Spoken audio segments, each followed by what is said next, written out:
Okie dokie, I believe we are all the way live. Hello and welcome to my graveyard. I am your host of the evening, the Cemetery Man from Salem, Mass. Always taking names and kicking candy ass. Live in the color here with you on Grande's Graveyard. Welcome back to another edition of the show. And tonight we pay tribute to the master of the macabre. Yes, I'm talking about the godfather of Italian gore, the Italian stallion, Mr. Lucio effing Fulci. Yes, Lucio Fulci. Tonight we pay tribute to the horror maestro, the horror master of the macabre. And honestly, I've been wanting to do this show for quite a long time because Fulci's one of my favorites, and I had only ever done one other episode on Lucio Fulci, and that was discussing the Gates of Hell trilogy. Now, this was a long time ago episode. I mean, I was still in college when I last recorded that episode, so that was a while ago. And part of me wanted to kind of talk about his lesser discussed works because when we all think Fulci, we generally think Zombie 2. We generally think House by the Cemetery, The Beyond, City of Living Dead. We think Manhattan Ripper. We think of these movies that were gore galore and were balls to the walls with their insanity. And the fact that Lucio Fulci was always one to push the envelope and make it just much more intense and insane. But I really wanted to kind of dial it back and look at two films tonight that Lucio Fulci made and are very much more dialed back efforts from the master and movies that, and one of these two movies I actually consider to be his all-time great masterpiece, his best movie he ever made. And I'm excited to get into that tonight. I'm also going to get into Fulci for Fake, the documentary on the life of Lucio Fulci, which I'm really excited to discuss because I rewatched that just last night and I thought it was just tremendous.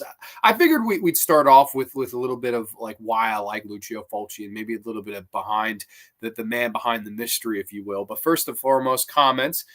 Miss C is in the house. Happy Thursday. It's good to be back in the graveyard. Welcome to the graveyard, Miss C, where any and all are welcome that are always down to chill and talking horror.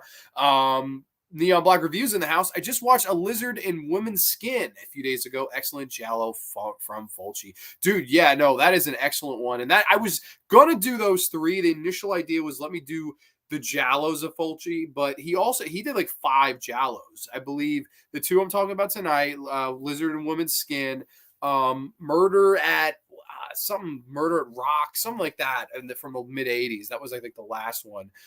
So he did like more than 3 giallos. So I was like, I don't know if I want to do 5 giallos in one episode. I figured 2 giallos and then maybe a documentary discussing why I like the guy. I figured that would be better. And Slasher Fred's in the house, or the pre-Clue movie House by the Cemetery. Welcome, Slasher Fred. Don't Torture Duckling is definitely one of my favorite Fulci films. Probably my favorite. And I'm excited to get into that one tonight. But I figured we can kind of jump into a little bit of why I love Lucio Fulci and maybe a little bit into the documentary Fulci for Fake, which I have right here from Severed Films. If you're a fan of Lucio Fulci, this is a must own. It's a must see. This is a tremendous documentary about the ups and downs of Fulci's career. And they interview his daughter, Camilla Fulci, who seemed to have the closest bond with him. And man, I gotta say, like watching this, it brought me to tears. Like some of the stories and the obviously some of the tragedies of befell Fulci in his life. Really, I mean, sad stuff. The guy did not have an easy life. I mean, life isn't easy for anybody, but he really did suffer quite a few tragedies that you discover when you watch this. First and foremost, his first wife, died at a very, very young age, and he was left at a very young age to take care of his 2 daughters. So he was an only father for a while. And he was a womanizer. Fulci was a womanizer. He got with quite a few women over the years, but I couldn't imagine right off the bat having to take care of 2 young kids like that. I mean, I couldn't imagine. And they showed some nice kind of home stock footage of Fulci and his original wife kind of like flirting, being romantic with one another. It was very nice to see that kind of home footage. And Camilla Fulci gives just a great picture of what Lucio Fulci was as a person. And that's why the biggest reason I think to watch this is to see her kind of interviews, because I think she gives the most engaging interviews. But they also interview plenty of people that worked with Fulci over the year, whether it be Fabio Frizzi, whether it be Paolo Malco, whether it be Sergio Salvati, who was a DOP for a lot of Fulci films, Michele Soave. I mean, so many people. His other daughter, Antonella Fulci, who only shows up in like the last 10 minutes of this. but she kind of gave the most raw and unapologetic view of her father. And I thought that was a very interesting thing to see. We saw one daughter that loved him head over heels, spent a long time with him, and then the other who was sort of mixed and felt like an outsider in his life. I thought that was very interesting. I also think that the story that probably broke my heart the most on this thing was the story of Camilla Fulci. She loved horseback riding, and one day she was horseback riding, and somehow the horse lost control. She flew off the horse and accidentally, you know, became paralyzed from the waist down. She broke her back. And that's why in this documentary, you could see she's kind of sitting hunched over in a wheelchair. It's very sad to see that just from such a young age, she's been like this in a wheelchair bound. And Lucio made sure to make her a part of all of his films after and give her big jobs on the films that he worked on. And I really, some of that endeared me to Fulci even more, knowing that now, like he went out of his way to make sure that his daughter could have, stable jobs and a normal life. And I really liked hearing that. And I also thought it was quite interesting to hear that the twist ending of one of his movies is sort of a nod to that. And I don't want to go into which one because I don't want to ruin that particular movie. But if you're a Fulci fan, if you're familiar with Fulci's work, you'll know the movie I'm talking about. And it's quite interesting to see that he integrated that horrible tragedy in his real life to one of his films. I thought that was very interesting to see. And I don't know, they had quite a few fun Fulci stories too. For all the sad ones and ones that maybe like tear up and stuff, there were a lot of really fun Fulci stories. I loved one of my favorite funny Fulci stories on this was Paolo Marco and Fulci, where they were in a hotel, and Fulci went up to Paolo and was like, "Hey, there's this beautiful Caribbean model, and I told her I'd marry her if she'd spend the night with me," and all these things. And Paul Marco's like, "Well, that's fantastic. That's fantastic." And he kind of goes to him later and he's like, "Listen, like, you're going to have to call and pretend to be my lawyer." And he's like, "What do you mean I have to call and pretend to be your lawyer?" He's like, "Listen, she really thought I was serious about the marrying thing. I just wanted to get laid for the night. And now she's really wants my hand in marriage. So here's what you need to do. You need to call me on the phone, pretend to be my lawyer. And you need to be loud. And you need to say, 'Lucio, you cannot get divorced from your current wife.' So this way the woman would buy the excuse." And so Fulci's in one room. I think the DOP is in the middle room, and then Paolo Marco's in the end room. So the DOP is in between them. And Fulci gets the call from Paolo Marco, who's screaming at him like, "You may not get remarried." And Fulci's selling it all. "Oh, I'm sorry, I can't marry you, blah, blah, blah." And the funniest thing was the director of photography in the middle of the room being like, "What the fuck?"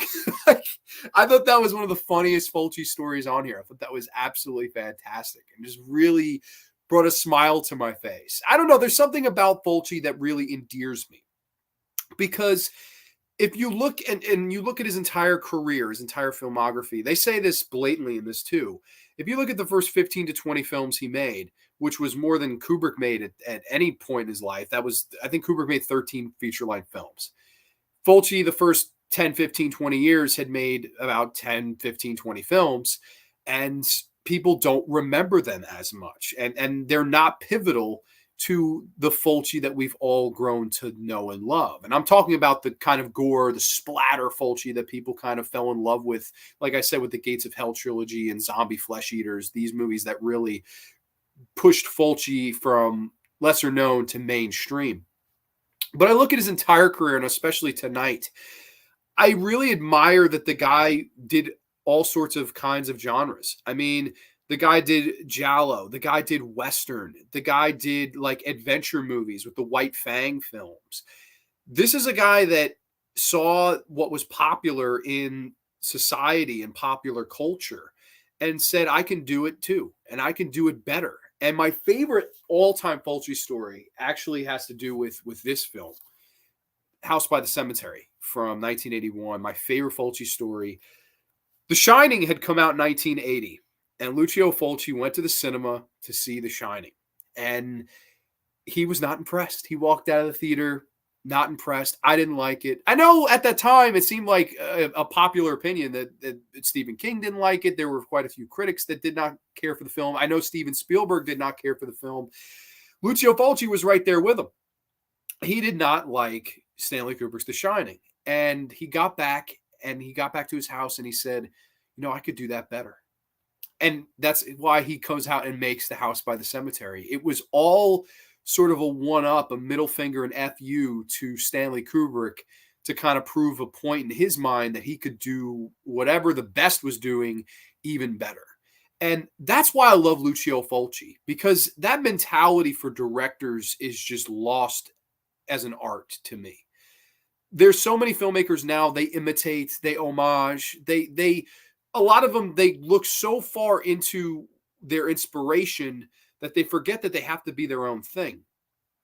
Fulci sees what's popular and says, I know that's considered great. I know that, but I'm going to kick his ass. I love that mentality from Lucio Fulci. They don't mention that story on this documentary, but I wish they had, because that's every reason I love this guy as a filmmaker.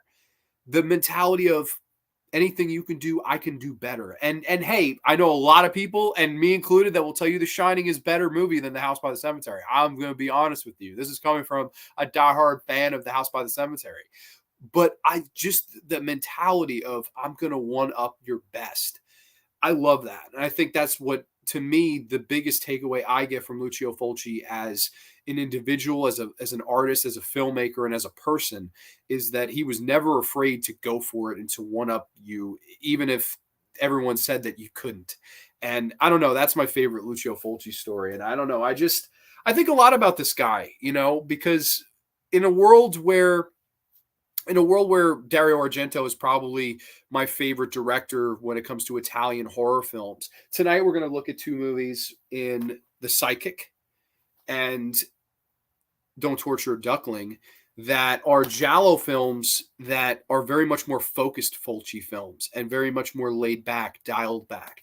And where Argento gets all the credit, I think these are two movies that prove that two can play at that game. I think Fulci really comes close to capturing that vibe and capturing that same greatness that Argento had, been acclaimed for all these years. And that's a big reason why I like Lucio Fulci. I think he was a very big master of many different trades. He wasn't just good at one thing. He could do so much. And I don't know, I really like the guy. And I don't know, I think this documentary is essential viewing for anyone who is a Fulci fan. I mean, so many great stories, so many laughs, so many people that he influenced and, inspired in the business. And the names go on and on about people that he's inspired, but there's something about Lucio Fulci that sort of endears me back to the horror genre. And I just love Lucio Fulci. So I'm super excited to do this episode tonight. Watch this documentary if you have not. It's fantastic. But we're going to get into the movies after a couple comments. Let's see. AJ Zito's in the house. He's the biggest Fulci fan I know. Hey, all. Cheers. Thumbs up. Rock on, brother. Fulci has 61 directing credits, and I still have a lot. Yeah, that's the thing. From the 50s and the 60s, there are very few Fulci films that I've seen. Like, I probably from Don't Torture Duckling or even A Lizard and Woman's Skin on, I've seen quite a bit, especially his famous efforts. But, that's the thing. He's made so many different movies. He's made, like I said, Westerns, adventure films, comedies.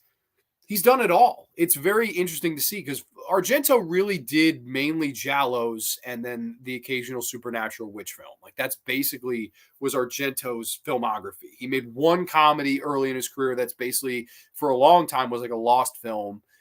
But that was his type of film. Fulci did so much and he could dial it back. He could dial it up. He hit so many different notes. I think he's a very interesting guy. To kind of take a look back on.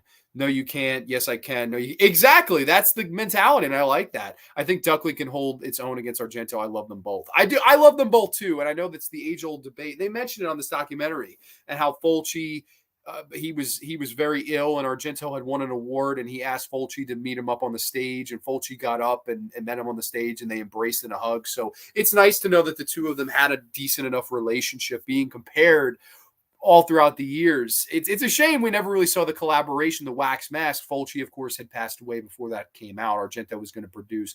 Fulci was supposed to direct, but he ended up passing away. And then Sergio Stivoletti, I think, stepped into the director's chair. And the Wax Mask, it's kind of a mixed bag, or a mixed bag, I should say. It is Fulci for fake. I really enjoyed this. I thought this was a great documentary, had a ton of heart to it. And like I said, it really endeared me more to the genre and to Lucio Fulci as a whole, because I just think the world of that guy. I think he was somebody that should be really looked up upon. And in a world where we mention our Carpenters, our Cravens, our Romeros, our Argentos, a lot of people always say, "Oh, Fulci was too much, and he was too over the top, or he was too extreme." Blah blah blah blah. A lot of people have their excuses as to why Fulci isn't on the top tier list like those other guys. For me, he is. I really think he is, and I don't care what anybody says. To me, Fulci is right up there with the greats of all time. Lucio Fulci is the fucking man. One of the biggest influences in horror cinema history. But tonight we're going to dive into two of his films. The first of the two we're going to talk about is my favorite Lucio Fulci film of all time. It is from the year 1972. It is Don't Torture a Duckling. And then I know this Italian title, I think it translates to Don't Torture a Donald Duck, which is funny because I that name, it's like, how the heck did they get away with that? I guess in the English version they couldn't. But in my opinion, this is Fulci's masterpiece. And I think this is his pinnacle as a filmmaker. I just absolutely adore Don't Torture Duckling. I think this is everything I love about giallo cinema and everything I love about Lucio Fulci all kind of mixed into one. To me, it's Fulci's most grand movie, and I'm excited to get into that. First, though, a brief plot synopsis. When a southern Italian town is rocked by a string of child murders, the police and two urban outcasts search for the culprit amid scapegoating within the superstitious community. Yes, Don't Torture a Duckling from 1972.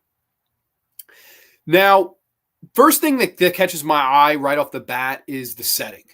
Most giallo films usually focus on a kind of suburban setting where there's a character from America or an outsider coming into this town and a murder happens. And they're very formulaic like that. You'll see the more giallos you watch, a lot of them have that setup, that suburban setup with the outsider coming in, a murder happens, and then there's a mystery.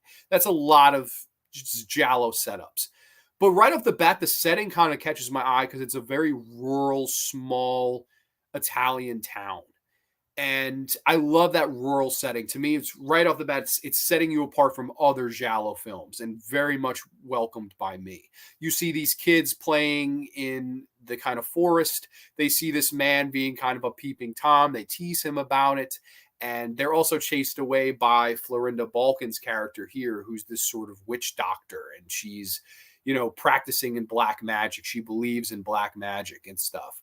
And these kids kind of scamper away. And then one by one, these kids that we saw at the beginning are being picked off and murdered by an unknown assailant. And red herrings are kind of introduced to you, and who's doing this, who's not doing this. There's a ton of scapegoats, a ton of red herrings. There's Barbara Boucher's character, who is this recovering drug addict, this beautiful woman, in this very uncomfortable scene right at the beginning of the movie where she is laying naked in a beach chair. And this kid goes to bring her juice, and she's like, "Do you like my body?" And like, very fucking like, what the fuck? I mean, this kid's like 10 years old, being very pedophilish. Barbara is, and she's like, "Do you like my body? Would you like to make it with me?" And the kid's like, "Holy shit." Funny enough, crazy enough, I guess it's not funny enough, crazy enough, Fulci was actually tried for child endangerment for that one scene. Crazy, like crazy stuff. But I do think if you look closely, they shoot it in a way where the kid isn't in the room with her. Like, you never see the two of them in the same shot looking at each other. You always see it's one of them from behind or one of them from this way. So they were never really in the room together. So it's just to all the people that think, "Oh, he endangered a child," they were never in the same room. So I kind of defend my man Fulci there.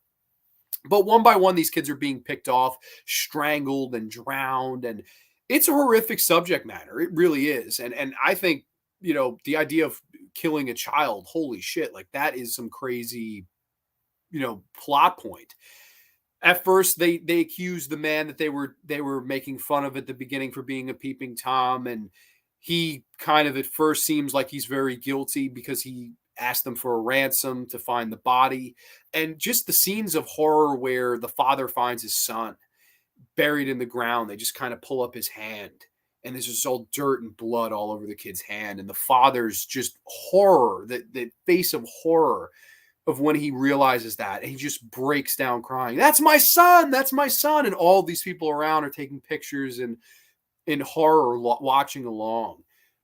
To me, horror done right. And the director of photography, Sergio D'Offizi, he actually was a cinematographer on a little film called Cannibal Holocaust. And that gives this movie a very much more gritty feel, even though it does have a nice scope to it. And there are a lot of fine, kind of wide angle shots of the rural town. But this thing does feel very gritty at the same time. And I think a lot of that is for the director of photography. And now, funny enough, that's the director of photography from Cannibal Holocaust, Riz Ortolani, who also does the score of Cannibal Holocaust. He steps in to do the music, unlike Fabio Frizzi, who was a longtime, of course, Fulci collaborator. Here it's Riz Ortolani. And Riz Ortolani absolutely hits a home run with the soundtrack and the music in this movie. It is tremendously done. We'll get to a scene later on that I think the music is just absolutely tremendous. But there's many scapegoats and many suspects, and I like the way Fulci kind of shoots this movie, because every scene, it feels like there's just he's doing something interesting with the camera. There's a lot of zoom in, zoom outs on eyes, because Florinda Balkan has beautiful eyes. Barbara Boucher has beautiful eyes. He likes to kind of play around with that. And of course, Fulci is classic with the eye shots, right? Whether it be Zombie, the push in, kill with the eyes, or of course, Ania Pieroni in House by the Cemetery, the beautiful eyes of her. I love the attention to art he always has with like beautiful eyes, especially from females. I love that. I think he does a great job. Another thing about this movie that's interesting, it doesn't really have a main character. It kind of just jumps around from group to group to group to group. And that really keeps it interesting to me. It keeps the whole mystery very intriguing. And I don't know, that's a big thing I really like about this. But let's get back into comments here. Let me scroll up here. Quack quack. No, quack quack. Don't torture Donald Duck. Corey's in the house. King and Gore. Don't torture Duckling. The go best ending ever. I love this movie. I'm excited to get into this one. Howdy y'all. Almost Friday. Hell yeah. The plot of involving a city haunted by a series of child murders sounds very similar to a movie I've heard of but never seen called M. Yeah, no, I've not seen M either, but this is a really awesome movie. I want all Fulci's movies to get that 4K upgrade. My old Grindhouse release of The Beyond be looking rough. It's glow in the dark. Oh man, The Beyond's great. And I'm sure it'll get a re-release someday. Goddamn right, I'd get her some OJ. Dude, who wouldn't get her some OJ, man? She's looking great. We here, hell yeah. The Master of Fear is here. What's going on, Fear? Cannibal Holocaust was like pre-Blair Witch Project. Yes. Love the contrast between the modern life and the town that's stuck in the past. Great opening shot. M is amazing too. Okay, so you've seen M. Okay, excellent. But I like that this movie doesn't really have a main character. You kind of just jump around to all of these red herrings. Could it be this drug addict, recovering drug addict? Is it this kind of town creep? Is it the town priest? Is it this witch doctor woman who's practicing black magic and wants the children dead? At points, you even see her playing with voodoo dolls of these children, stabbing them in the throat. Who, of course, you're thinking, okay, there's so many red herrings. Who could it be? Because Barbara Boucher's character is very pedophilish and uncomfortably so towards these kids. You're thinking, does she have some kind of a motive? The witch doctor literally wants them dead. They show you proof that she wants them dead. This other guy wants a ransom. The priest is, of course, he's a priest. I mean, right off the bat, I remember the first time I watched this, I was like, all right, the priest is suspicious, okay? You can never count him out. The too close for comfort priest. Could he be a thing? I like the red herrings that this movie creates. And I think the tone and the build and the pacing of this movie are absolutely flawless and perfect. That's why I really like this movie. I think there's a few giallos like it. And to me, the greatest example and use of horror in this movie is with Florinda Balkan's character. There's a scene where they suspect her of being the one killing these kids. They send this whole manhunt out for her. They want her head. And she's hiding and she's afraid and she knows that she's probably going to get captured. She does eventually. And they bring her in and they ask her, are you guilty or are you innocent? And she says, I did it. And then Fulci immediately, it's a great shot to all these people outside, rioting, wanting her head, wanting her dead for killing these children. She admits, I did it. I killed them all. And she gives this very over the top performance in this kind of courtroom where she's going crazy and almost throwing herself on the floor. And they're like, why did you do it? How did you do it? Did you strangle them all? And she says, no, I used my voodoo dolls and I punctured them. And I'm sorry for what I did, but they were, disturbing the burial ground of a child that I lost. She had a stillborn child and it was lost and she buried it in the ground. And the kids were kind of playing over there. So she took it as, you're not respecting the burial ground of my child. Therefore, that's why she creates these voodoo dolls, wanting these kids' heads, thinking that she killed them, even though she didn't. And they're like, shit, like, what do we do? She's admitting to doing this, but there's no way she could have. There's no such thing as black magic voodoo. She's innocent. And at one point, somebody even points, there's an alibi. She has to be innocent because she was miles away when this kid got killed. Holy shit. So they let her go. And you're thinking, okay, they let her go. She's clearly innocent. They've proven it. I love this movie's horror trope here because it harkens back to the classic Heath Ledger Joker motif in The Dark Knight. These civilized people, when the chips are down, they'll eat each other.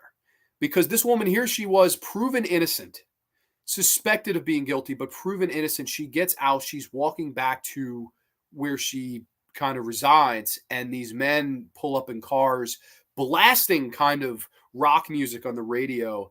And they all sort of corner her and literally beat her to death.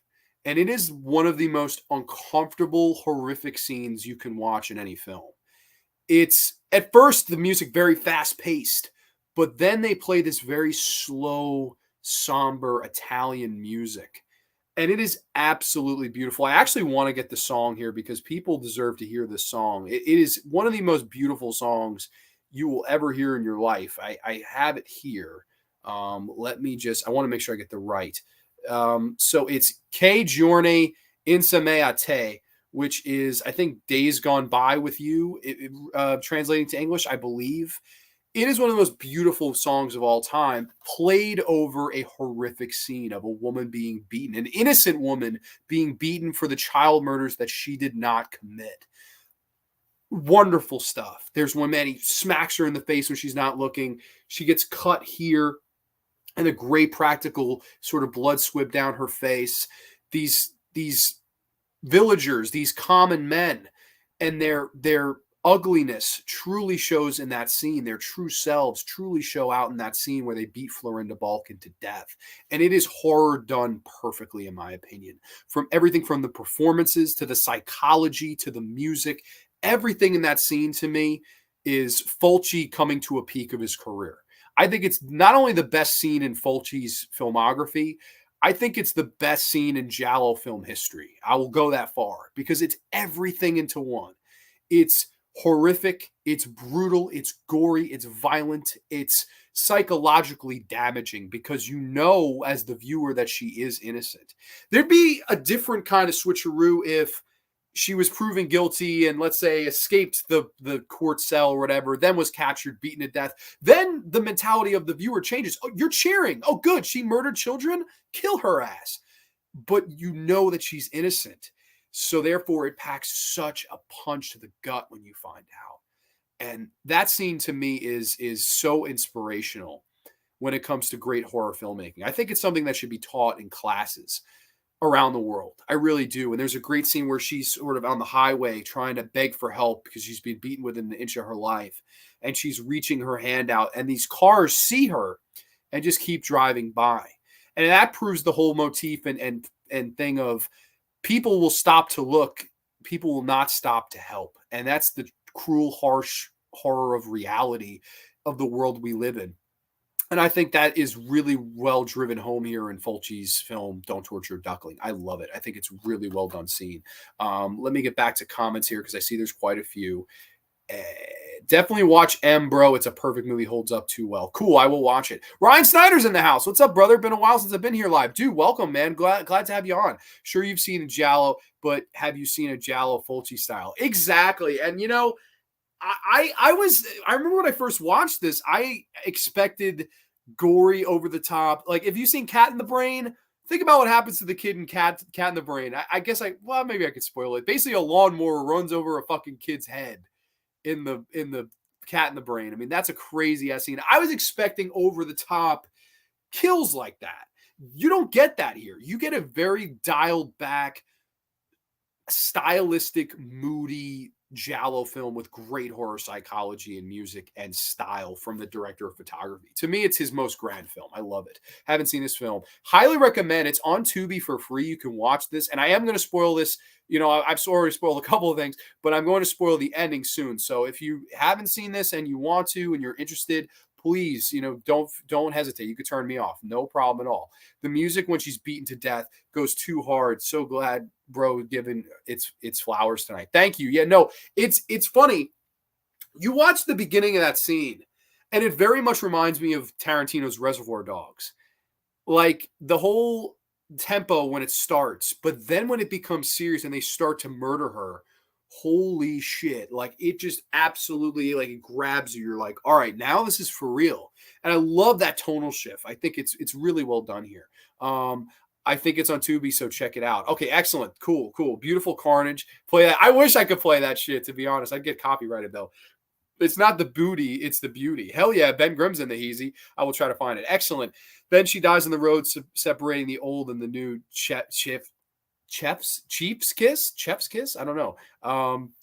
I literally thought Cat in the Brain was just a compilation of Fulci's actual movies. Cat in the Brain is a fucking whole. That's a horse of a different color, man. I love Cat in the Brain. That's a fun one. But don't torture Duckling. We're going to get into the spoilers towards the ending now because that's another thing about this film. It's funny. This is one of those films, if you sat there, you could fucking go deep into all the themes and messages that are here. I don't know if they're all even intended. They're so subtly there, but this is one of those movies that I feel like you could go down a rabbit hole kind of dissecting this movie. There's so much there to be seen. But after Florinda Balkan's character is taken out, another child murder happens and they realize, holy shit, we killed the wrong person. Again, an innocent person died at our hands. That's horrific enough in itself. But we have to figure out who is killing these children. And we come to the kind of third act where a detective we've been following and Barbara Boucher, who we now realize, even though she's a weirdo recovering drug addict, she isn't the murderer. We were quite sure of that by the third act. They see this mute girl who has her doll and the head is decapitated. It's a Donald Duck doll. And they come to the conclusion because the kid took the doll's head off, she must have known who the killer was. She must have seen who the killer was because all these kids are being strangled and then thrown in water or found buried. And they come to the conclusion, holy shit, whoever's around this kid the most must be the killer. Hence, we kind of focus on the priest character. And the priest is played by, I want to get his name right here too. I believe it is Mark Porrell, who, in my opinion, looks like a Italian Hayden Christensen. He looks exactly like fucking Hayden Christensen to me. Of course, Anakin from Star Wars. Identical, man. Fucking identical to Hayden Christensen. I thought it was kind of funny how much they looked alike. And he actually worked with Diodato quite a bit too. And Mark Porrell actually also will show up in the second film we're going to discuss tonight, The Sidekick. He shows up in that film too. So we're discussing both Mark Porrell and Lucio Fulci collaborations here. But they come to the conclusion that, yes, it is the priest. And there's this great final act on this kind of hillside where our two protagonists, they find him and he wants to throw the mute deaf girl off of this fucking hillside. You're like, oh my God. He literally has her in hand like she's Simba and he's going to throw her off of the side of the cliff. And there's this crazy kind of final battle between protagonist and antagonist on this cliff. And we see the priest get thrown off this cliff, bangs his head on some of the rocks going down. It looks fake. It's clearly a dummy. It's quite funny how fake it looks. But it is classic Fulci. He's showing it. He's going for it. There's actually a point where if you watch closely enough, the head hits the rocks and you can see like a light flash or spark from the contact that it makes. It's very funny how fake it looks. And they actually also do that here, and funny enough, in the beginning of The Sidekick. There's a cliff dummy death scene in this too. So I don't know. It's sort of something that I kind of laugh at. But again, that's why I love Fulci. Like, fuck it, I'm going for it. I'm going to throw a dummy off a cliff. We'll see what happens. I love that mentality. But again, going back to psychology, why was the priest doing this? That was my big question. More so because I remember the first time I watched this, I about halfway through figured out that it was him. But I wanted to know why. That was my big question. And I think the mentality of the psychology as to why the priest was doing this makes this movie even more better. And the whole psychology is that all young children, boys especially, grow up to be sinners, and they grow up, of course, they have perverted thoughts. Of course, young kids, they show the young kids in the beginning of this film, they're talking about women, they're talking about boobs, ass, bodies, all of these things that they want to grow up and eventually, have for themselves. And you see that early on in this film. The priest's mentality is, I will kill them and send them to heaven with clean souls before they become sinners and grow up. What a great idea for a killer. I think that's such an interesting motive for a killer.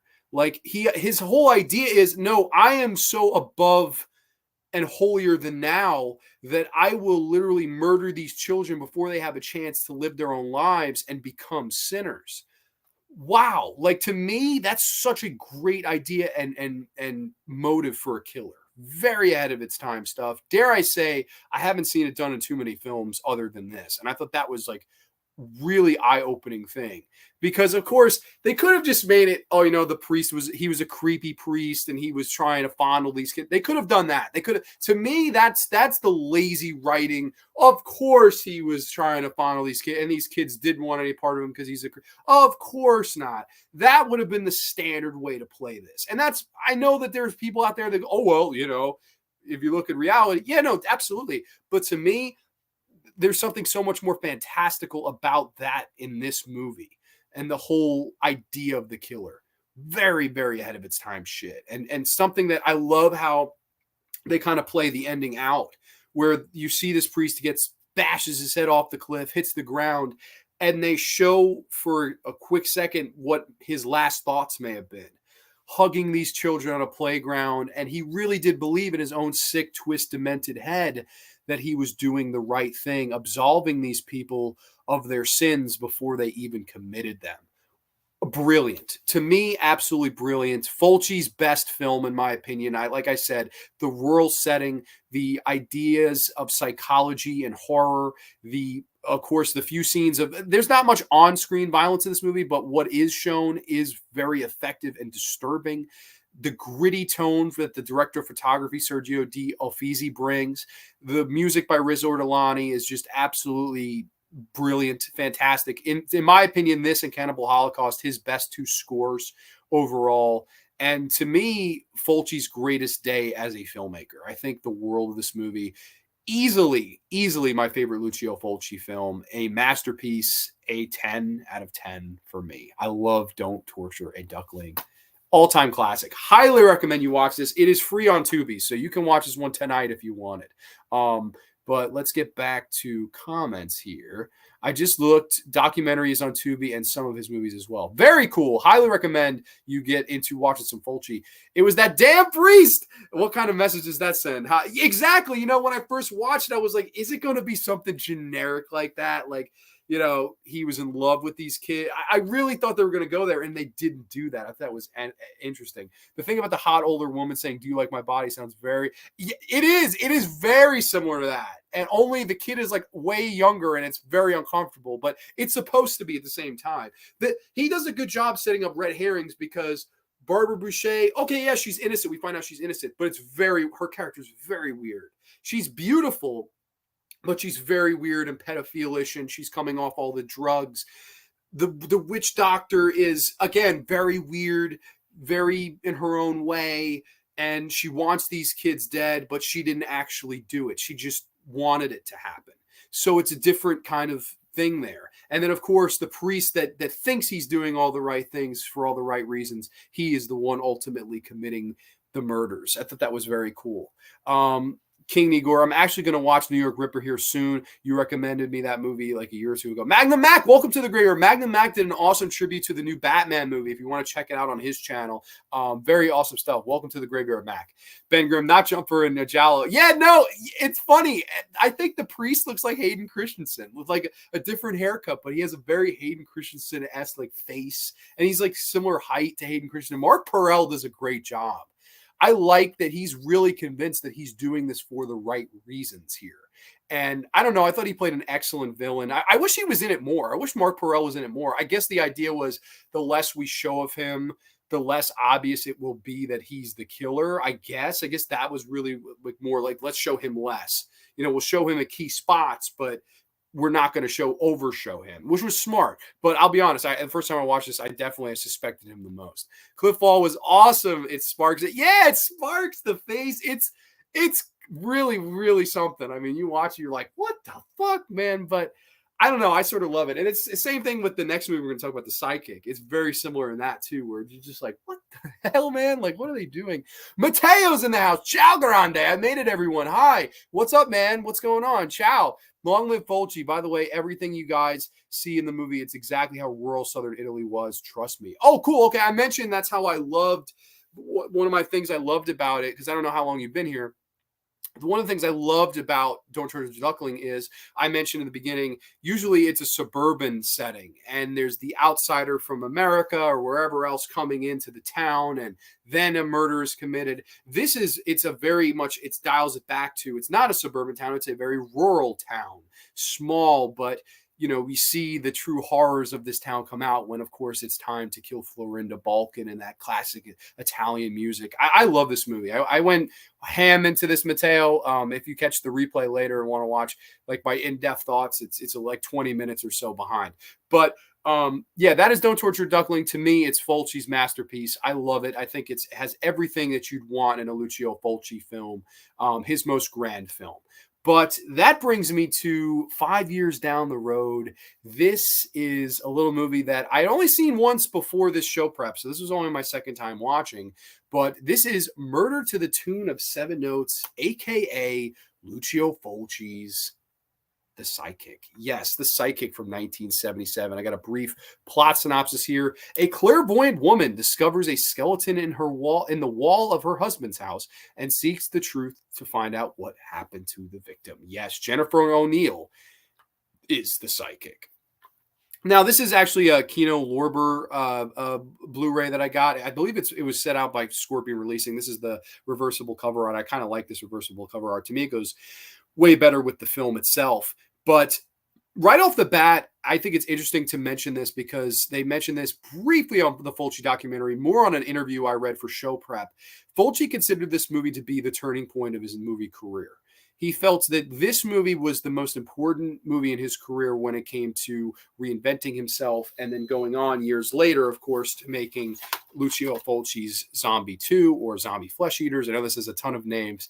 Of course, City of the Living Dead. Of course, The Beyond. Of course, The House by the Cemetery. He feels that The Sidekick was really the movie that launch padded him from the early days of his career into the kind of renaissance and the popularity of the mainstream culture that Lucio Fulci is now really a part of. And The Sidekick to him was the big kind of launchpad film for that. Now, unfortunately, this thing was a bomb at the box office. Nobody really went to go see this. But Fulci said, even though this was a bomb, there were quite a few people that liked it. And the producers of Zombie 2 said that after seeing this, Fulci was the only person that could do Zombie 2. So funny enough, this movie gets him the job to do Zombie 2, and the rest is history. Those are the movies, Manhattan Ripper and movies like that, The Devil's Honey. I think in a lot of ways, those are the movies that are most remembered. Like I was saying at the beginning, these are the movies we remember Fulci for, these kind of gore galore, crazy, insane movies with zombies and dead coming back to life and priests hanging themselves and drills to the head. These are the things we remember from Fulci. But without this movie right here, who knows if we would have ever gotten that. So that's another reason I really wanted to discuss this movie here tonight in the Graveyard. I'm excited to get into this one. What the things I like about Fulci is he does his own thing, but he still respects the genre he's working in. Yes, and I think another thing too is how many different subgenres he jumped into. Like I was saying at the beginning, I mean, he did so much. He did so many different genres. And, you watch this movie and then, okay, let's say this. So he's saying that this movie was the movie that launch padded him into the next stage of his career, Zombie. These two movies are completely different as to why they work. This is a kind of Dawn of the Dead knock in a lot of ways, right? I mean, let's be honest, and even City of Living Dead, right? I mean, I always remember the tagline of this: "The dead shall rise and walk the earth." I wonder where he got that from. You know, like you don't have to look too far to see that Romero was a big influencer on these two films. But without this movie right here, that doesn't happen. And you could watch both of these movies back to back, and I'll be honest, you wouldn't know it was directed by the same guy. Very different in style, tone, pace, and delivery. But I don't know. I think it's really cool that he could kind of hit any kind of note that he wanted. And The Psychic is a perfect example of that. Hey, my Britt is in the house. Hey, my babies. What's going on, Britt? Hope all is well with you tonight on the graveyard. Love the Ripper from Fulci, raw and primal, so in your face. Yeah, no, New York Ripper is fantastic. I love the Ripper. I think it's a great movie. That's one that I've been meaning to get the 4K of that for so fucking long. The only problem is I know they go for a pretty penny. I mean, I dropped like $40 for this when it came out, and I love this. I sold my Blu-ray because I knew I was like, I gotta get Fulci in 4K. So one of these days, I promise I'm gonna get New York Ripper on 4K because that movie's fantastic too. But The Psychic. So this one, funny enough, opens up with a little girl. Well, I shouldn't say funny enough because it's a fucking tragic opening, but it does involve another cliff diving scene, if you will, from a dummy. We have our lead character. She's a little girl, and she has this vision of her mother jumping off a cliff. And once again, you get the dummy being thrown off a cliff, crazy bumps into the fucking cliff. It's very similar to how it's done in Don't Torture a Duckling, but this time it's a woman instead. It's done slightly better here. Like, it's still clear it's a dummy, but there's no flashes of light or anything like that. So it's quite well done. I like the opening sequence. And then we follow Jennifer O'Neill's character, who is the little girl grown up, and we see right off the bat that she is a psychic. And Fulci has these great atmospheric shots of our lead right at the beginning, right off the bat, driving on the highway and going in and out of tunnels. And kind of like he does these great zooms on her eyes, and she's opening her eyes and closing them and stuff like that. People may remember Jennifer O'Neill from Scanners. That's like the big like horror movie I always remember her from, Cronenberg's Scanners. And she does a great job in this. Beautiful woman, beautiful eyes. The classic Fulci always has to cast beautiful women with beautiful eyes. I mean, that's a director staple. I mean, Quentin Tarantino was directing women, casting women for their fucking feet. Fulci was casting and directing women because they're beautiful eyes, which I think is far more normal than Tarantino. But I mean, it is what it is. Basically, she is in her new house that her husband has bought. The husband kind of is going to go away for a trip, and she feels this uneasy presence in the house, and she kind of touches the walls, and she, in doing so, thinks she sees the murder of a person. She makes them knock down through this wall, and they find a body. They find the corpse, all bones and mangled up. And she's like, holy shit, I think I can see how this person was murdered. And she gets, throughout this film, they show you clips of what may have happened. You see a man limping. You see a broken mirror. You see this beautiful, gorgeous red room. And to me, this is the most Argento Fulci ever got. In my humble opinion, like, it's very like with the colors, especially the color red. That red room, it's so fucking beautiful to look at. That entire, I think this is a 2K scan. This movie, yeah, this is a 2K scan. This thing pops. This thing looks tremendous for how old it is. This is a 45-year-old film, and I think Don't Torture Duckling is actually going to, funny enough, be celebrating its 50th anniversary in late September. So crazy, 50th and 45th anniversary. These are not young movies by any means, but that red room, just, I mean, inspiring. It's like you're watching, you're like, wow, this is so beautiful. It's creating that great atmosphere. And I like how the whole thing plays out. Thinks she's seen this woman being killed. She can't kind of connect all the dots, but you're given enough clues to the puzzle to want to find out more. And that's really what she does here. She goes to the detective, played by Mark Perel, of course, the priest from the last movie we were talking about. He plays sort of the head babyface detective in this, and she's confiding in him, and they're kind of going in and out of clues and red herrings. And right off the bat, I think there's another horror in this movie that Fulci likes to kind of dabble in, and that's the fear of trying to let something go that you don't want to let go. And what do I mean by that? At one point, her husband returns from his trip, and she says, listen, I found a body in the walls, and I touched it, and I think I think I found it. It was an older woman, and I think I could connect all the pieces together. And he kind of goes, listen, you need to let this go. Like, let this go. It has nothing to do with us. You have to move on from it. And she takes a few minutes and thinks about it. Like, should I let this go? And I love the horrors of that. That's something that's very underrated. I don't hear much people talk about when you're talking about this film. It's, the horrors of obsession and the horrors of, God damn it, everyone and their mother's telling me to leave it alone, but I can't because I have to know who killed this poor innocent girl. And that makes me really endear me to Jennifer O'Neill's character. I like her character and I'm behind her because she will stop at nothing to find out who the killer was. And I liked that. I thought that was a brief kind of psychological horror in this film, but I thought it was well directed and written and delivered here and acted. But we get a lot of clues of this mystery along the way. I will say, if I have one gripe with this movie, it does slow down a little bit towards the middle. This is like, as opposed to Don't Torture Duckling, where I think it's paced beautifully and perfectly throughout. Like, it never gets boring. And the fact that this is a movie told in two parts, they even have, like, towards the middle of the film, it says end of part one. And then it immediately takes place it's like beginning of part two. I'm like, oh, that's interesting. Even though it's not that long of a film. This movie, it drags a little bit in the middle. Like, you trimmed out 10 minutes, and this is like another perfect Fulci movie. It really is. I think 10 minutes needed to be a little bit of the fat, trim a little bit of the fat out, and it would have been perfect. But there's some interesting scenes where she believes that the woman in the wall was older. They kind of look at the forensics of the bones, and they realize that the woman that was killed was like in her mid 20s. And she's like, damn it, like, that's not how I saw it. And more starts to unfold, and we start to learn a little bit more about this mystery. Now, we're going to get a little bit into spoilers here. So anybody who hasn't seen The Sidekick, I highly recommend you do go see it. I got this in the Kino Lorber sale for like $10. So, I mean, it's highly worth $10 in my opinion. But you get a little bit more of the clues that's going on. She thinks it's this one man who has a limp and who has a beard, and she accuses him. And at one point she goes in this house and she sees this woman already dead, and it's the same woman that she believes she's seen in the premonition. She realizes it's not exactly a premonition, it's a precognition, which is a murder happening in the future.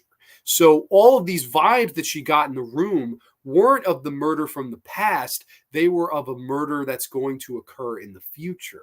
Thought that was very interesting too.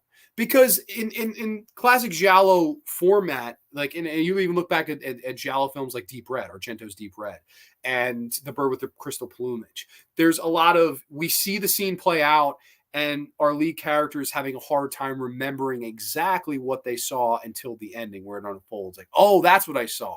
Okay, this, we see everything play out numerous times in kind of like spaced out little parts and chunks, but we don't know if that is the murder that was taking place years ago, and we go to find out it was murder taking place years ahead. Very interesting little twist. I didn't see that coming when I first watched it. Thought that was brilliant. Of course, our lead, she thinks this guy's done it. She runs away from him. He takes a nasty fall. This fall looked pretty damn good. Ends up in the hospital, breaking almost every bone in his body. He's laying in a hospital bed, and he's telling them, listen, I went to the house. I know everyone's going to think I did it. She was already dead. I know who did it. And it turns out the big twist of this movie is it is Jennifer O'Neill's husband that committed the murder of the woman in the walls 5 years prior and killed this old woman. And he jumped out the window to kind of avoid being seen, thus why he is limping. So all of the things she saw in her image, the broken mirror, you get that when he attacks his own wife towards the end, breaks the mirror. You see all of these things in her dream kind of unfolding. And that's the thing I love about dream logic and horror. Like, how many times have we had a dream where something crazy happens, or we think we see something happen, and then maybe a day or so later we see something very similar to what we dreamed about, and you're like, wait a minute, did I see that coming? Deja vu, holy shit. That whole feeling is basically the feeling that this movie derives and gives to the viewer. And I like that. I think that's a really interesting kind of tone and theme to tackle in a horror movie. Dream logic in horror. Very, very well done here by Fulci, in my opinion. I like it. Now, I definitely think the ending is a little bit up in the air with how I feel about it. Like, basically, she finds out it's him. He takes a fire poker, swings and misses, then he cracks her in the head. And his whole idea is, I'm going to bury her in the walls, which is basically like a spoiler alert if you have this cover. It's like, okay, that's the lead and she's being buried in the wall, huh?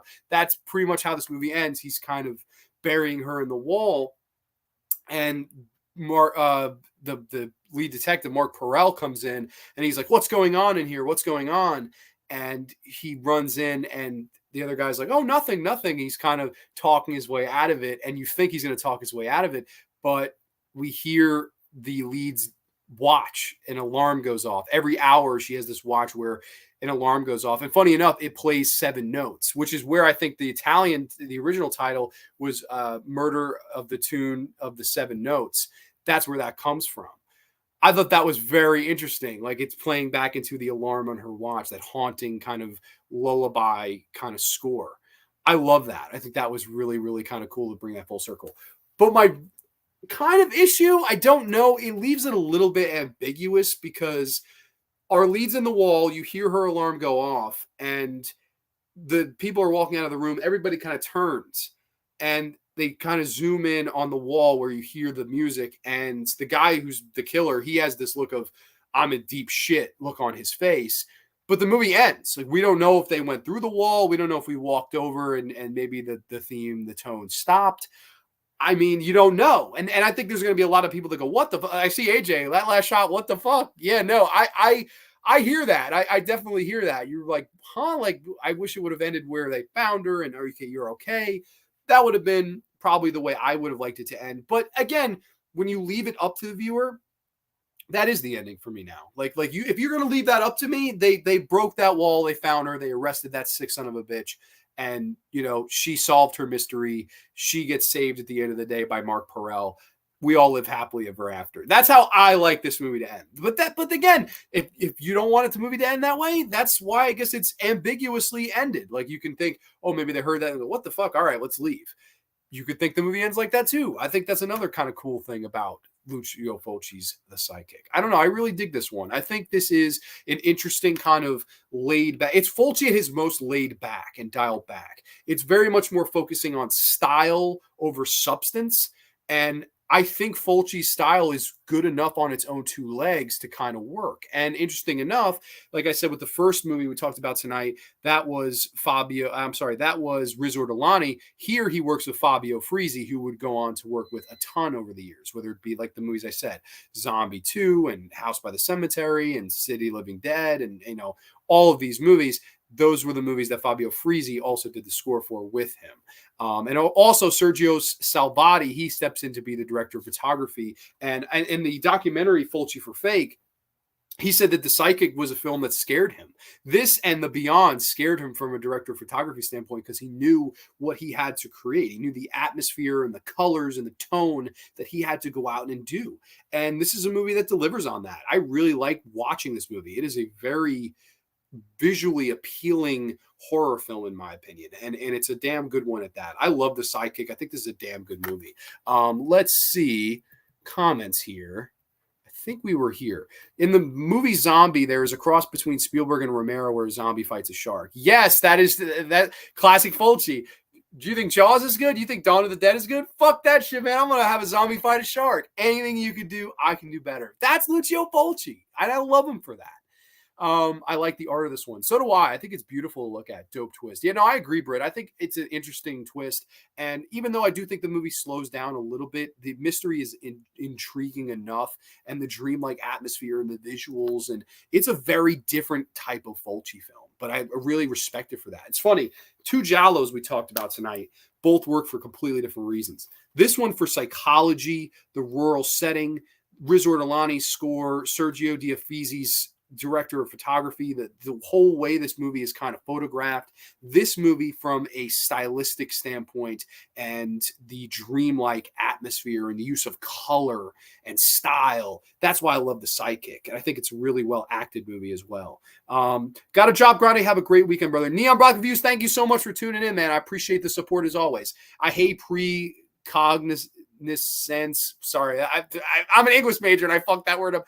Precognizance makes me feel psychic. I want to gouge out my third eye. You have a third eye, Britt? What the heck? I thought you had two eyes. Oh my goodness, you're from Mars. No, just kidding. That last shot. That last shot. I don't know. I don't know how I feel about it either. Anyway, miss you guys. I'm moving, super busy. I'm listening. Oh, thank you so much. I appreciate that. Packing. Okay, you're packed. Cool. Very cool. You can see in Fulci and Argento some oniric aspect inspired by the maestro Fellini. Yeah, no, definitely. I don't know. I think there's just something to be said about Fulci's influence in horror. I really think Fulci is very much understated in influencing horror as a genre. I think the guy did a lot of good stuff. Zombie 2 is goaty as fuck. Yeah, no, I love Zombie 2. Zombie 2 is fucking great. It's a great movie. Fulci's the psychic, though. I enjoy this one. I think it has a lot going for it. Jennifer O'Neill's the lead is great. Like I said, the dreamsicle style, the mystery, all of these things really drive home. And to me, it's an interesting kind of step in a different direction for Lucio Fulci, and one that he heralded as a big launch pad for his career moving forward down the road. So that is the psychic. Out of 10, this is a tough one to rate out of 10. I'm going to go with like a 7.5 out of 10. I enjoy this movie. I think it's solid. One of the better Fulci movies, and arguably his most important film. To him, it was his most important film, kind of reinventing his career. So for that effect, it probably should deserve a higher score. But a damn good movie on its own 2 feet. The Psychic, very good stuff. So I see we went through all of that stuff, and that is the Lucio Fulci, I guess, retrospective. Great discussion as always, Grande. Thank you so much, Missy. I appreciate it. I had a blast doing this because, I don't know, like I said at the outro, I'm just a big fan of Lucio Fulci. These films here, especially I remember the first one I ever saw was Zombie 2, and this was really the movie that got me into Lucio Fulci. I think this is the great, kind of gateway Fulci movie. I think mostly everybody sees this one first, and it's like, what the hell else did this guy do? So, I mean, that's saying something. I should really upgrade. I mean, this is still, I have the old school. I think this is Blue Underground DVD of this. So I really deserve the upgrade. I need the upgrade for this one. But I still love this damn movie. And I don't know, there's something about Fulci that sort of, like I said, endears me to the genre. And I think that this documentary is fantastic for those who have not watched it. And, all the nice things people had to say, and the interviews with his daughter get very, very emotional. Very good stuff. I love Lucio Fulci. 7 out of 10 for The Psychic, 7.5 out of 10 for Duckling. Those are very fair ratings. I love both those movies. I don't know, something about Duckling, I'm just a mark for. I could watch that movie whenever. I think it's just such a masterpiece. One of those movies, I turn it off. I'm like, man, I wish they could still make movies as good as that, But I don't know. Here's a question for you, AJ.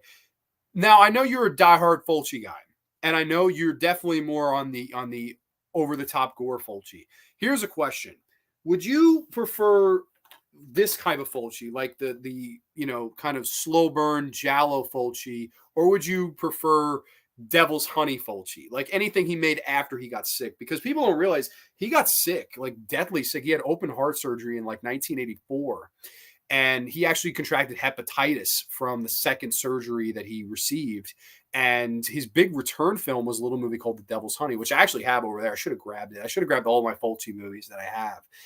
That was a movie I discovered maybe a year ago, and it just blew my mind. I loved every minute of it because it was over the top and crazy Fulci, but in a different way. It wasn't as much gory as it was sexually over the top and insane and gory, and that's why I sort of loved The Devil's Honey. But I question for you, AJ, which Fulci do you like better, the more laid back, reserved, or do you like post Gates of Hell trilogy, Manhattan Ripper Fulci, like movies like Demonia and movies like Cat in the Brain? Which era do you like better? Because people consider that Gates of Hell and Zombie 2 the golden era. But before or after, I'd be interested to hear what anybody can really answer that. I'd be interested to hear. Going to catch the replay gang. Britt, thank you so much for the support as always. I appreciate it. Duckling, 9 out of 10. I gave it a 10 out of 10. I love the film. I think it's actually a perfect movie. And Arrow did a great job with this release. I absolutely loved the transfer and all that stuff. To me, this is a great, great, great release. I don't know about the reversible artwork. Here, I could show that off because we had a kind of a quick show tonight. I don't know about this reversible artwork, though. I'm sort of on the fence with it because I don't know. I can't decide if I like this or not because I switched it to the original theatrical one. But do we like this?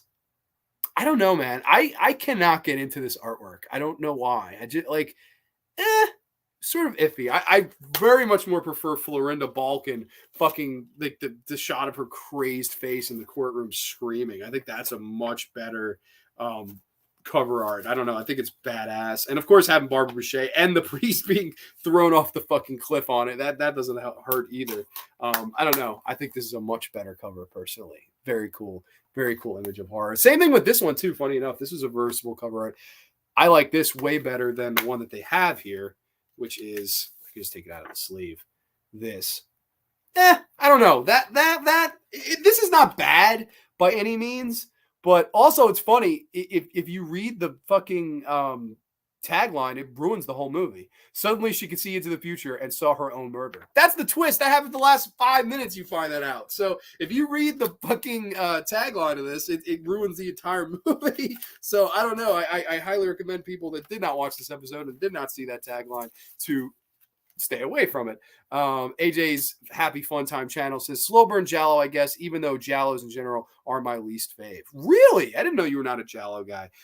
That's interesting to say too. I thought you would say movies like Devil's Honey, Demonia, his stuff post being sick, because it's still over the top and in a different way. So, I mean, I always understood that, but I also, I think it's one of those things that's inevitable with all film directors is that they sort of, as time goes by, they lose what made their earlier movies great. Like, that's just me. I don't know. I don't know. I think like you look at any, and that's funny. That's next week's show. It's going to be when good directors go bad. Your birthday in your 20s is always going to be better than your birthday in your 60s. Like, let's be honest, and that's a shame. That's really what happens to all these guys. They get really old and the quality starts to drop out. But I don't know. For me, The Devil's Honey was like, wow, what a breath of fresh air and it's cool. In this documentary, they show a lot of behind the scenes stuff because that was his first movie back. So there's a lot of behind the scenes footage of that, which I thought was super cool to see. I'm not really familiar with Fulci. I've only seen Duckling and Zombie 2. Definitely planning to TR and find more Fulci films to watch. Highly recommend because the guy is interesting as a filmmaker as a whole. Barbara Bouchette, beautiful woman, but no one beats Edwidge French. I have not seen Edwidge. Let's look up Edwidge French since we kind of ended earlier tonight. Edwidge French. I've never heard of this person. Wait a minute. Did I spell it wrong? Edwidge French. I spelled it wrong. Hold on. I put an E in there. Edwidge French.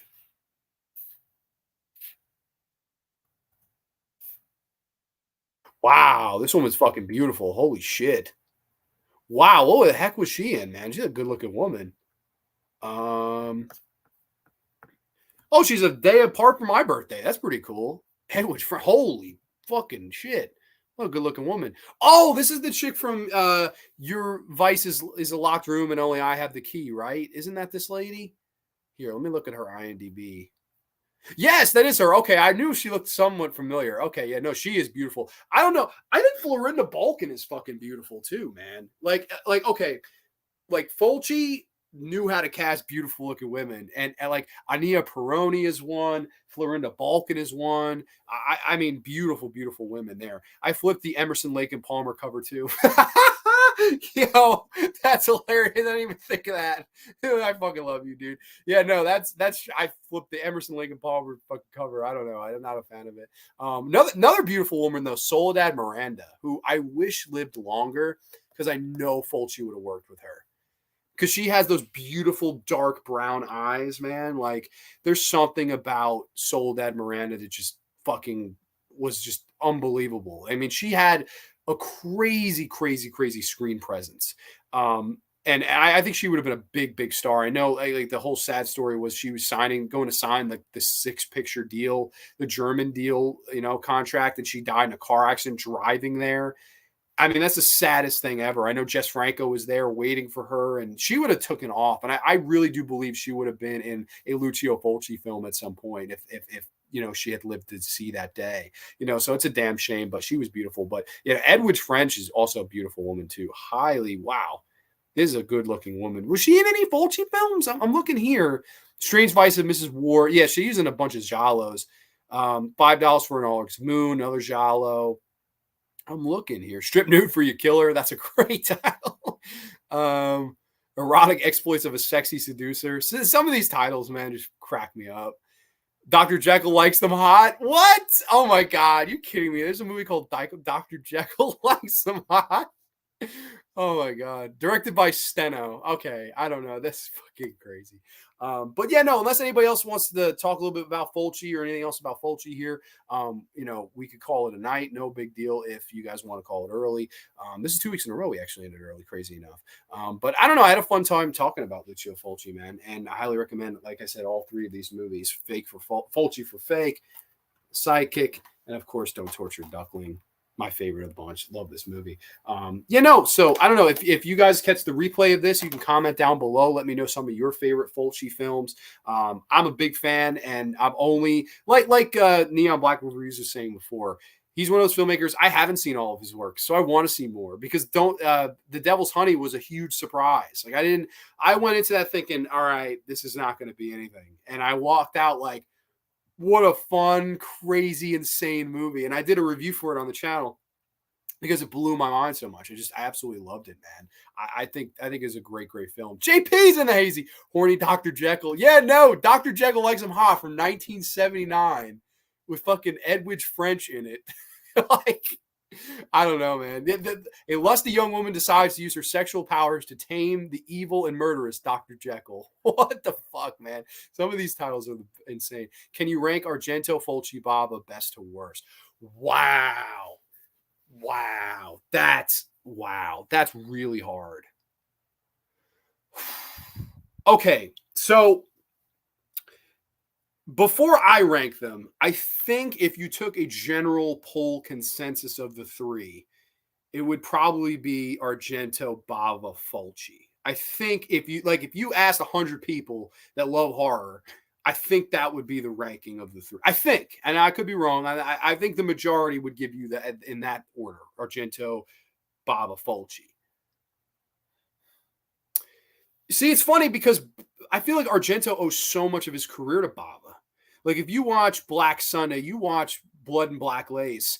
I don't think you get Suspiria without Blood and Black Lace. Blood and Black Lace is a fucking masterpiece with its use of colors and, again, the psychology and the over-the-top kills and the gore and the black glove killer and its brutality.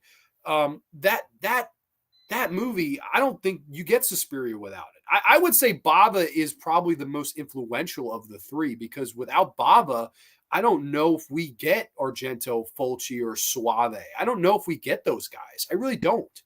I think Argento borrowed a lot more from Bava than Fulci did. But some people would probably argue that Fulci borrowed a little bit from Argento with like movies like The Psychic, like I was just talking about. So I don't know. I think it'd be interesting to kind of dissect this now. But I guess here, let me think of let's look at it this way. Let's think best movies from the three. So Argento, I go Suspiria, Deep Red, Phenomena, Opera, and then Tenebrae. That's like my top 5 Argento.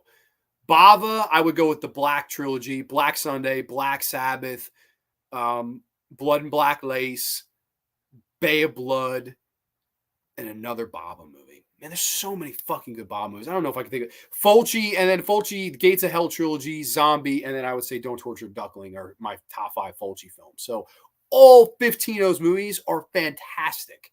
I guess I would probably, I may go in the order you put. I may go Argento, Fulci, Bava. And that's crazy because Bava technically is probably better than Fulci. But I think what I appreciate about Fulci is he was so well-rounded and he did so much.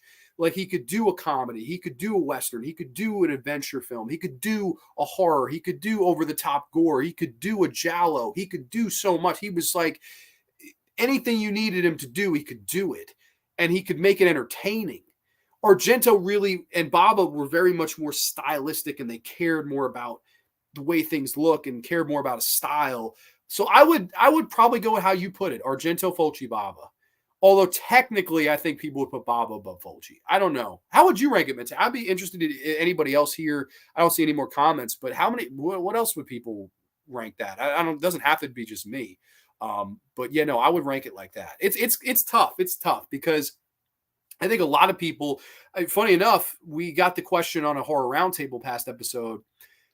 Fulci or Argento, like if both of them were coming out of college and you had the number one pick overall, who would you take? If you were a college offense and you were trying to run the right team, which horror director did you want for your team, Argento or Fulci? 3 of the 4 said Fulci.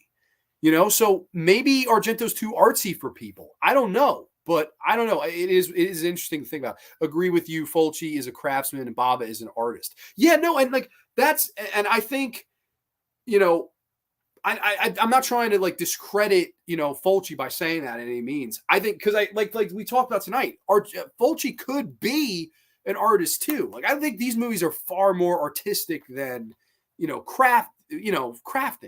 But again, I think he could do a little bit more. He's a little bit more well-rounded. And for me, I will take a well-rounded filmmaker over one that's, even though if they've consistently given me the same thing that's good, you consistently give me the same thing. Give me a little variety. Fulci gives you that variety. I completely agree with you about Fulci. Thank you, Horrific Nightmares JM, and welcome to the graveyard, my friend. For me, Argento, Fulci, Bava. Yeah, I would say that too. But it's cool. I mean, it is 1A, B, and C.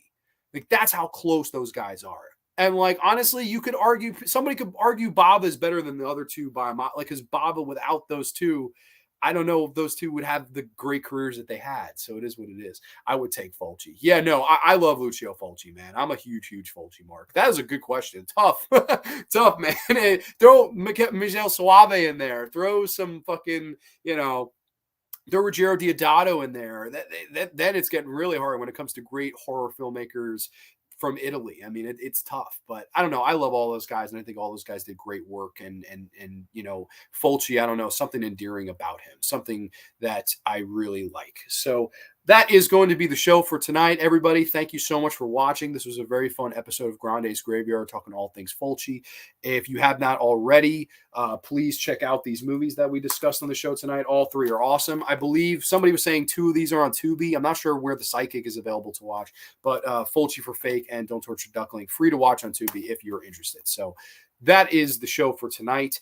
For me, it is Fulci, Bava, Argento. Very cool. Okay, yeah, no, I think, wow, that's just put Argento at the bottom. That's crazy. But yeah, no, everybody is entitled to think, because those 3, it's so close. I could see any order you want. But I love all 3. I do think all 3 were great. But next week on Grande's Graveyard, a little preview, we are doing When Good Directors Go Bad. Yes, we are going to take a look into the best directors and their worst pictures. So I'm super excited for that. I hope you all stay tuned. And we are going to wrap the show there. So everybody have a wonderful weekend. Stay happy, stay healthy, stay safe, and we will catch you next time only on The Graveyard. Too Sweet Peace. Catch you next time.